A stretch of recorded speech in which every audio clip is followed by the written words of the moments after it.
a.m. Again, the lateness is because of internet. My Yes, like I was saying, again, we are late because of predominantly internet. Internet is just bad. It's been bad for the last 24 hours or so. I do not know why that is the case. I've reached out to my ISP to resolve the situation, but I do not know what's being done or what has been done up until this stage. Every time I check on my internet speeds, they are horrible. Every time I start a broadcast, it's a bit of a start and stop. I mean, it's very, very unfortunate, but we will have to do this regardless.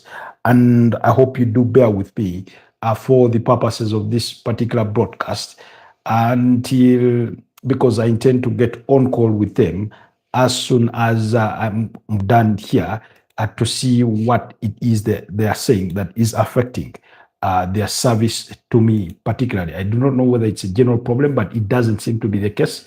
Otherwise, there would have been already plenty and plenty of comments and making the rounds, or a lot of complaints across board. But it's not the feeling that I'm getting that that is the case as of this beautiful Thursday morning.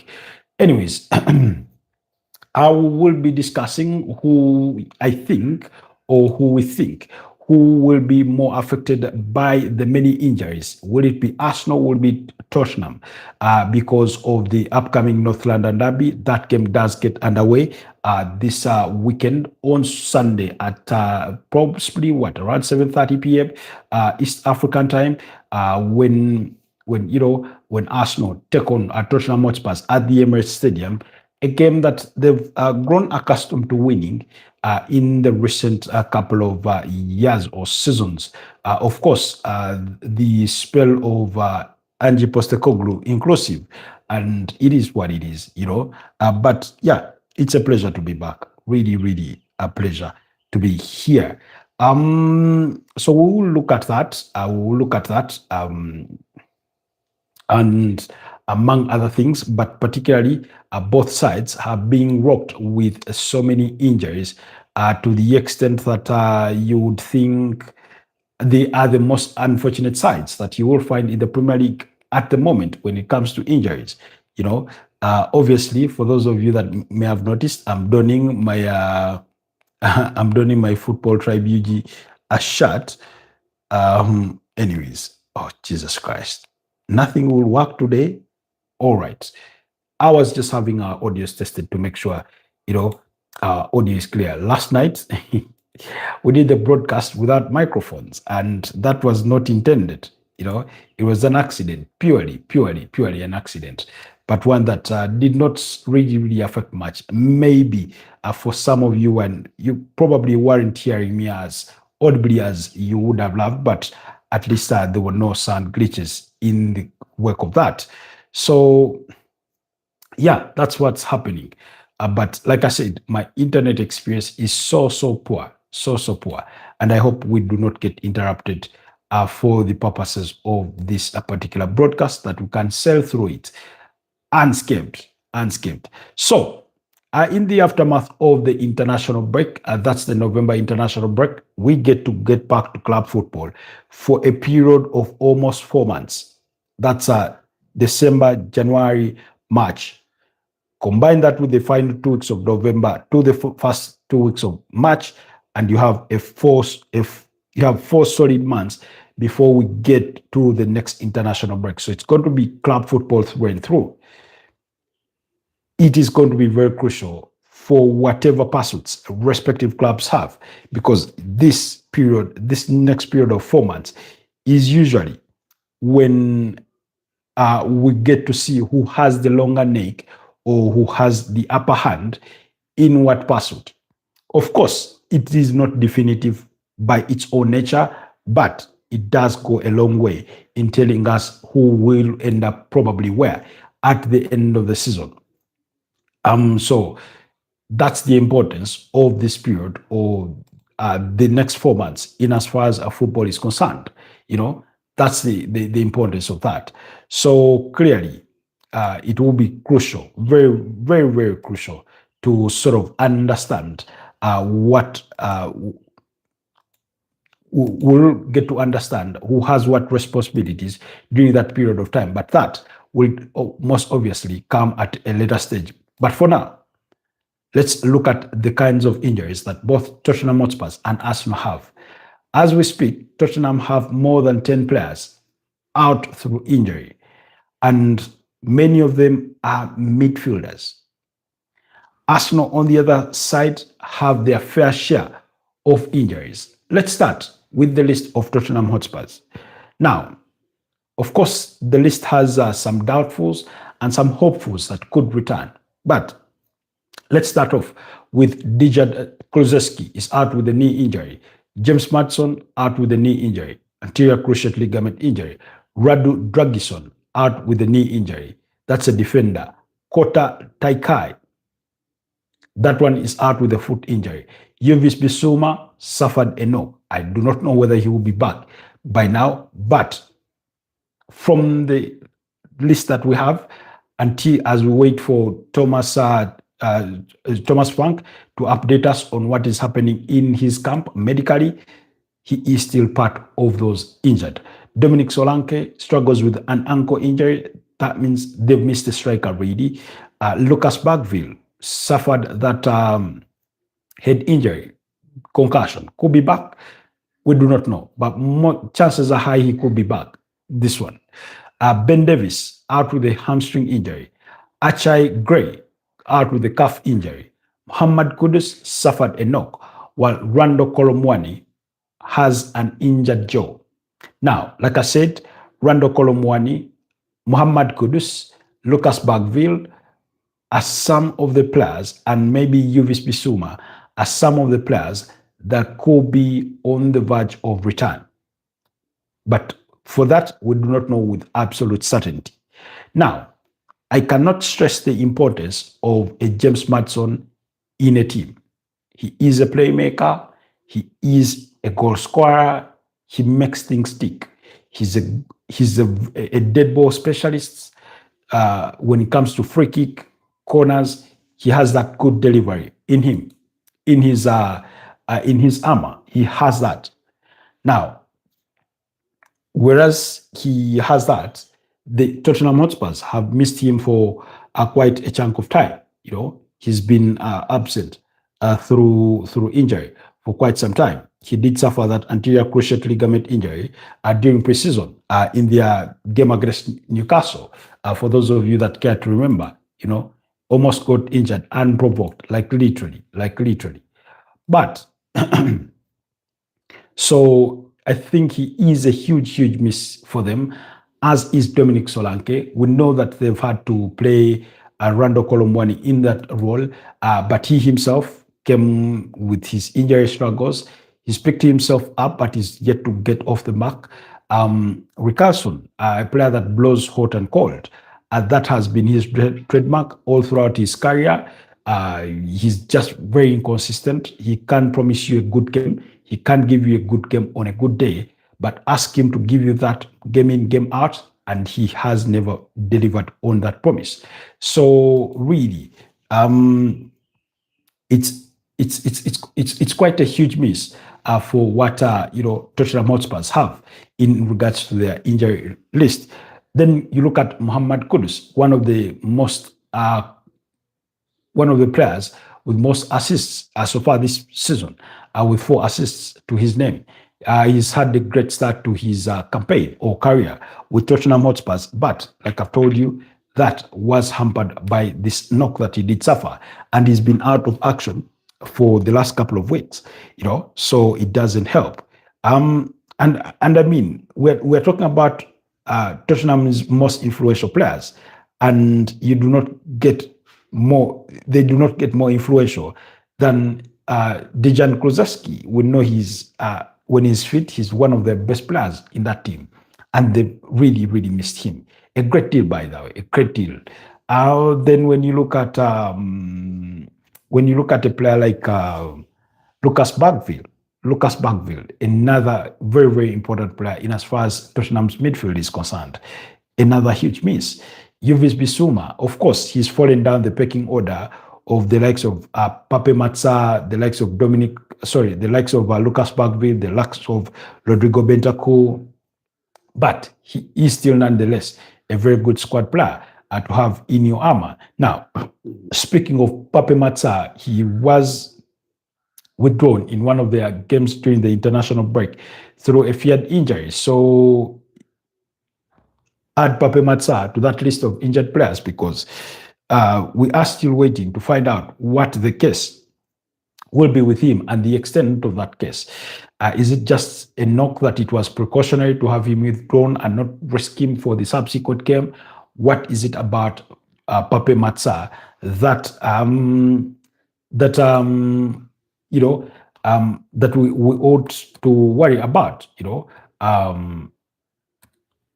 Really. So it's really something for us to ponder about. It's like I said, equally, just like Gabriel Magalhaes, he was withdrawn in that 2-0 defeat to Brazil. So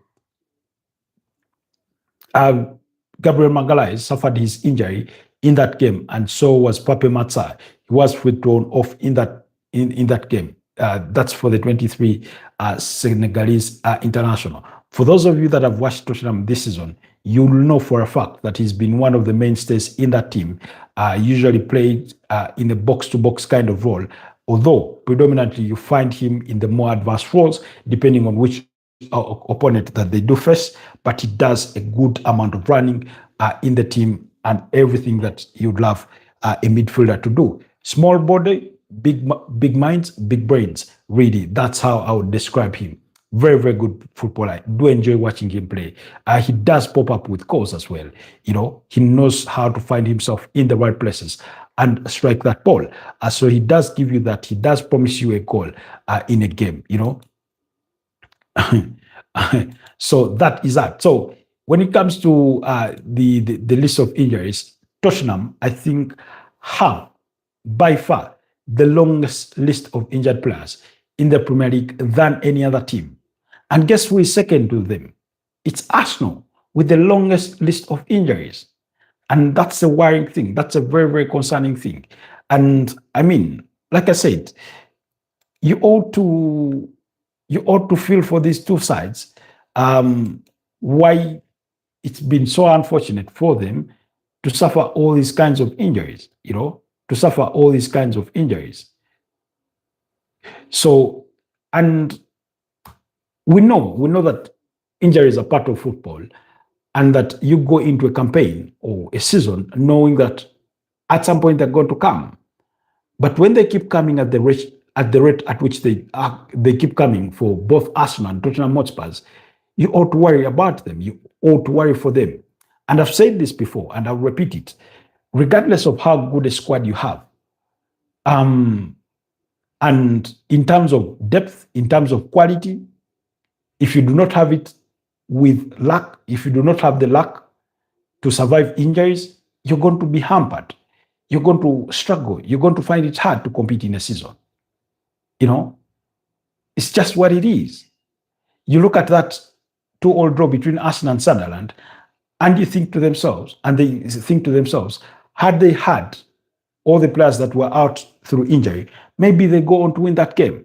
I'm sure Tottenham Hotspurs must have felt the same for the many points they've dropped. You remember their 1-0 loss to Bournemouth? You remember their 2-2 draw against Manchester United? They were not with their best team, really. Not really. So they would have loved to have some of these players available and playing. But like I said, as unfortunate as it is, it hasn't been the case, So, and every time you look around across board, when you look at the squad, you see, it's one thing to get injuries. It's another to be losing key players in key positions, because it's not too long ago that I think they were without Christian Romero, who had been out through, an injury. So, and one of their struggles, to go back to last season when they finished 17th, which was inexcusable by its own standard, finishing 17th in the Premier League, recording a whooping 22 losses. One of the key factors for that was injuries. They suffered so many injuries. And what then they had to do or decided to do, and this was done solely by Ange Postecoglou. He took the decision to say, look, with all the injuries we're struggling with, we'll put our key focus, we'll put all our eggs in one basket and focus on the UEFA Europa League. That's where we'll give it all our all. And it ended up paying fruit. They won it. They beat Manchester United by goal to nil at San Mamés in the final. That goal scored by Brennan Johnson. And it was well worth it. But of course, in the Premier League, they suffered, they struggled. And at the end of the season, when they were assessing Ange Postecoglou's performance for that particular season, it was his team was deemed wanting. And guess what? Because of where they had finished in the Premier League. And Daniel Levy and his board decided, thank you so much to the Australian. It's been a pleasure having you, but you got to go. And they set him packing, And we know what happened to him thereafter, as he ended up at Nottingham Forest, where he got sacked after 8 games, So really, when you look at this Tottenham squad and you have Dejan Kulusevski, James Maddison, and I'm talking players that will be absolute starters when fully fit. James Maddison, Dejan Kulusevski, Dominic Solanke, Muhammad Kudus, and Lucas Bagville. That's 5 players that you should be having in your starting 11. At least. The rest, the Radu Dragson, Kota Taikai, Yuvis Bisoma, Ben Davis, Achai Gray, and Rando Kolomwani, look at those as squad players. But also to that, add Pape Matsar. So that's 6 players. Now, like I said, for Pape Matsar, we are yet to find out what his fate is going to be, but add him to that list of injured players. So that will be a whooping 6 players who, on a given day, must be starting for Tottenham Hotspurs that could be absent through injury when they make the trip to Arsenal, where they've struggled to win in the last couple of games and seasons. So really, I think Tottenham are going to be hampered by injuries a great deal. Now, while that is the case for Tottenham Hotspurs, the same argument can be made for Arsenal on the other side. Arsenal are without Kai Havertz, Noni Madueke, Martin Odegaard, Gabriel Jesus, Gabriel Martinelli, Victor Gyökeres, Gabriel Magalhaes, and Ricardo Carafiori. That's 8 players that are out through injury, that have not trained with the team. Now, of course, Gabriel Jesus is back on the turf. He's done some ball work. He's done some, team training. But we know that he's not yet there. In terms of full fitness, he's not yet there.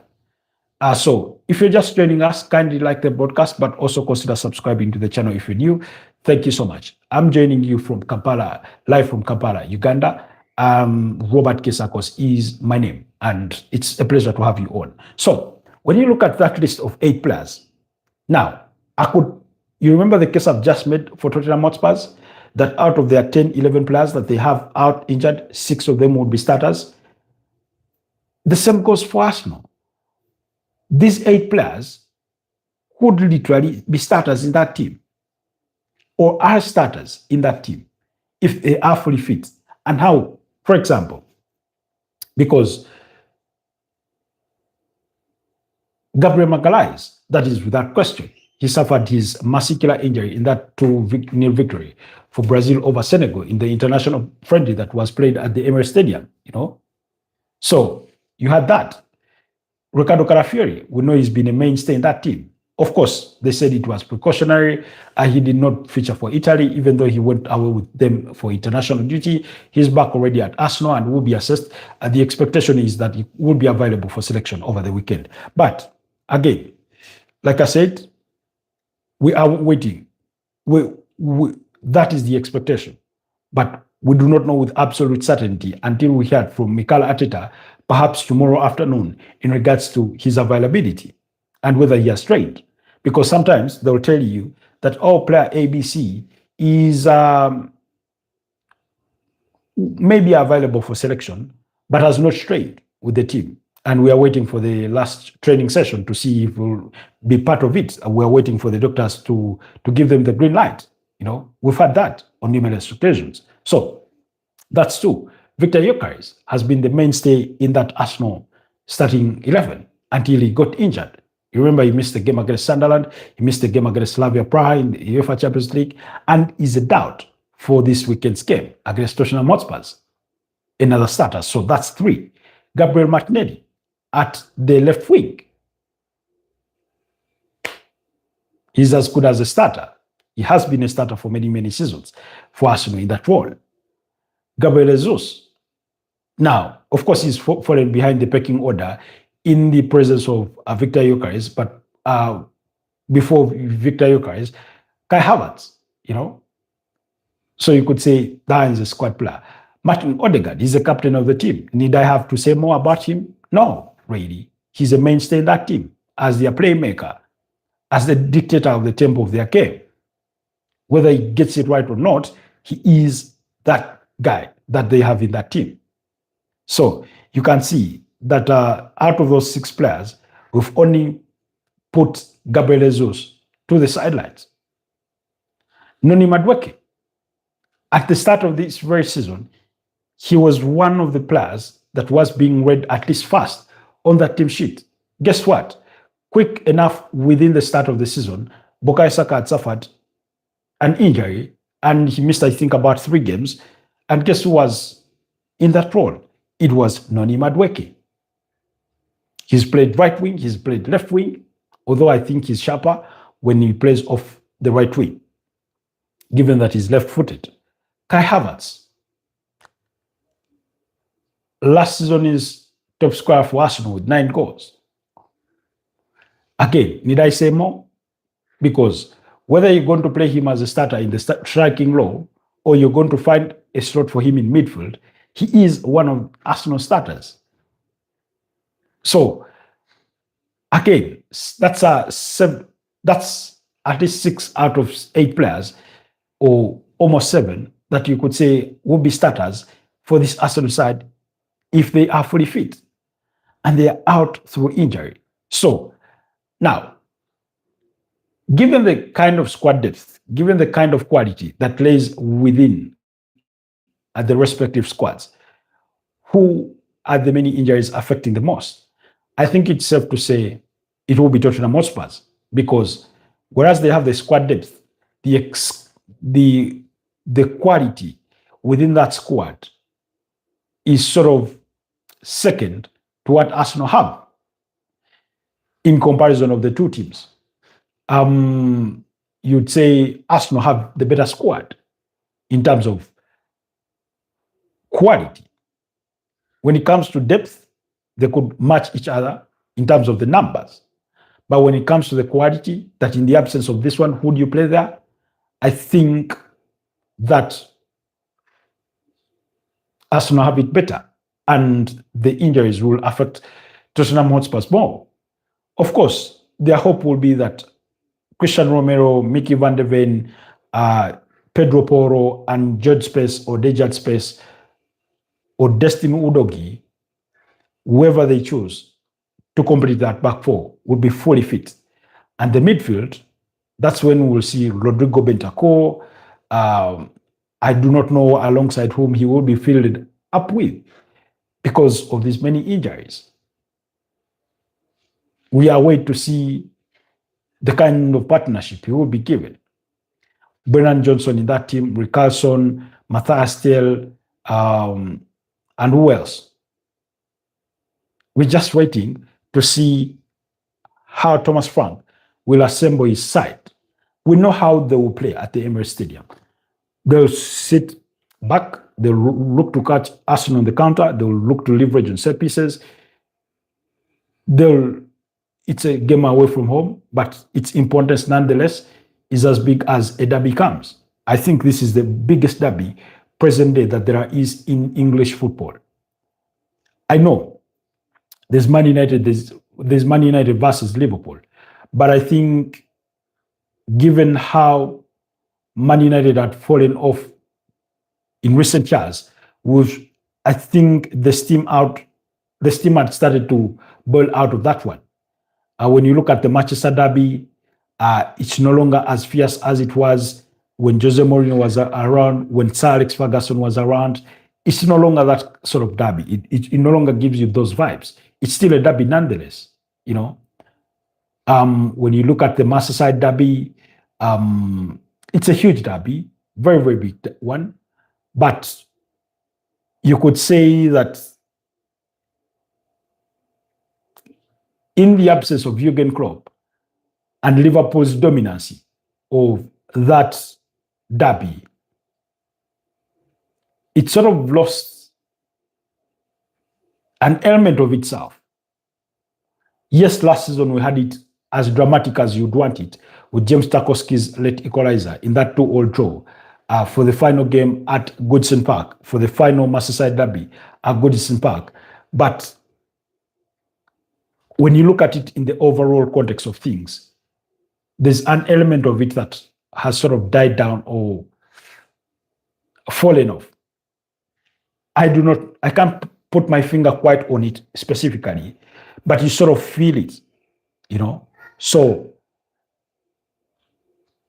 one would argue that actually Arsenal versus Manchester City has become a bigger game than some of these derbies because of the element of Mikel Arteta versus Pep Guardiola, master versus his apprentice, because of the battle between players, brought Erling Haaland, in the battle between Gabriel Magalhaes and William Saliba, between the battle that has been in that midfield, Rodri wanting to take the advantage over Thomas Partey, and of course we've transitioned to new figures this time round.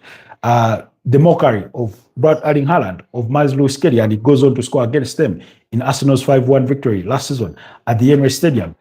It's growing into that game.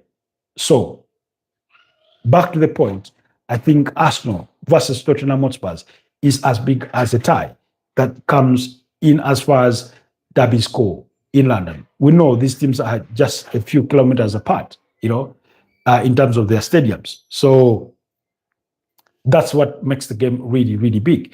So I think overall, it will be Tottenham Hotspurs who will be more hurt or hampered with these injuries as compared to Arsenal as we speak. But when you look at the last 66 meetings, there have been 24 draws, 27 victories for the Arsenal and 15 for Tottenham Hotspurs. But I do not know. In the last 5 games, Tottenham Hotspurs have not won a game against Arsenal.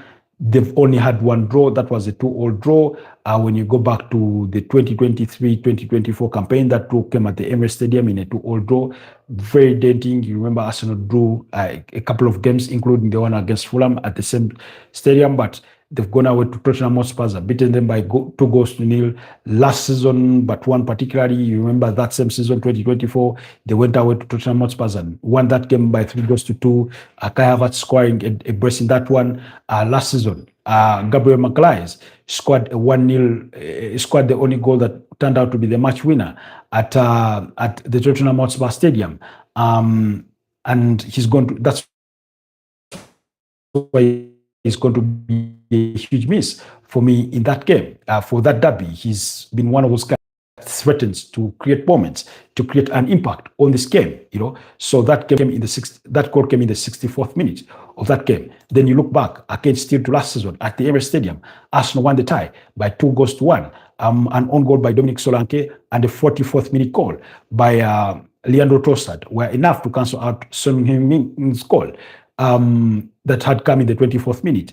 This is going to be the first time since 2014 that a London derby between Arsenal and Tottenham Hotspurs gets played without either of Harry Kane or Son Heung-min. We know that Harry Kane left at Tottenham Hotspurs now going on 3 seasons ago, but Son Heung-min, of course, took on the reins as captain, and those two had been mainstays within that derby, and not just mainstays, but also goal scorers in that derby. So they're going to be without those players. We know that these two sides faced off during preseason, and I think the game ended was it in a draw? But we remember it as a game in which Arsenal struggled to create chances, to break the low block of Tottenham Hotspurs. So really, that's the context of things. Of course, we'll get to preview this game a lot more in the coming days. But the key battles for me will be in midfield, which a midfield battle that I do expect Arsenal to win, given the presence or the availability of their Martin Zubimendi, Declan Rice, and hopefully Ebeleche Eze that will be played in that role, because the fixture comes a little too early for Martin Odegaard. Forward, I do expect them to start with Mikel Merino, although my choice would be different. But Mikel Merino, Leandro Trossard, and Bukayo Saka will be the guys that start up front. With the backline, I'm going to go with Urian Timber. I'm going to go with William Saliba, Christian Mosquera, and Ricardo Carafiori. With excuse me, with David Raya in goal. On the side of Tottenham Hotspurs, like I outlined it for you, I expect Guillermo Vicario in goal. Expect Mickey van de Ven, Christian Romero, Dejet Space at right back, and Pedro Porro at left back. In midfield, expect Rodrigo Bentancur. Now, that's where I have questions. Is Pape Matsa going to be available? If he's available, he definitely has to start in that role.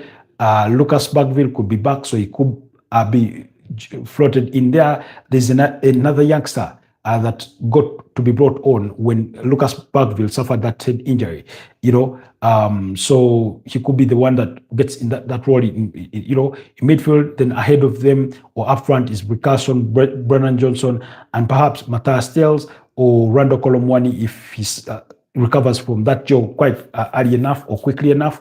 So really, let's wait and see. But like I said, we'll continue to digest that game. I will wait to hear from the team managers in regards to what their teams look like in terms of who is absent, who's available, and things like that. But just to give you a recap of what's to come, Man United will have to wait until Monday to play Everton at 11 p.m. While on Sunday, also Leeds will be up against Aston Villa in the early kickoff at 5 p.m. Then also on Saturday, the early kickoff will come between Burnley and Chelsea, while at 6 p.m. we'll have as many as 5 games between Bournemouth and West Ham, Brighton taking on Brentford, Fulham will be at home against Sunderland, while Liverpool will entertain Nottingham Forest at Anfield, Wolverhampton Wanderers will be up against Crystal Palace. We know that Wolverhampton Wanderers have had a change of managers, having let go of Victor Pereira and replaced him with Rob Edwards, who was at Middlesbrough. And Newcastle will be at home against Manchester City. Newcastle have not had a great start to the Premier League, so we'll get to digest all those games as we stride into the weekend slowly by slowly. Otherwise, allow me to wrap it here, particularly because of internet, not because we've run short of what to say or to discuss or to analyze further. But yeah, I do not want us to accost ourselves a lot more than we already have. So I wish you a wonderful rest of the day. Thank you so much. Our new subscribers, I say welcome to the Football Tribe UG community. Enjoy your stay here with us. Do not just sit on your hands. Go to the channel and watch our videos, watch our live broadcasts. Those of you that watch them long after they've ended, we do not take your love and support for granted. We do appreciate you really, really a great deal. So continue doing that.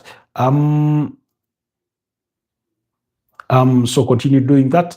I know we've not put out shots in recent times, but we'll look to do to bring more of that. So yeah, keep it locked on the channel and continue loving what we do. Continue supporting, like, comment, share, and help aid the algorithm to further recommend our content to more and more people. So have a blessed rest of your Thursday, and we will meet at night. That's at 11 p.m. East African time. I'm hoping by then internet will be much better. I'm going to reach out to our ISP and see what's the update on the resolution of that case, really. Otherwise, thank you. Bye-bye for now.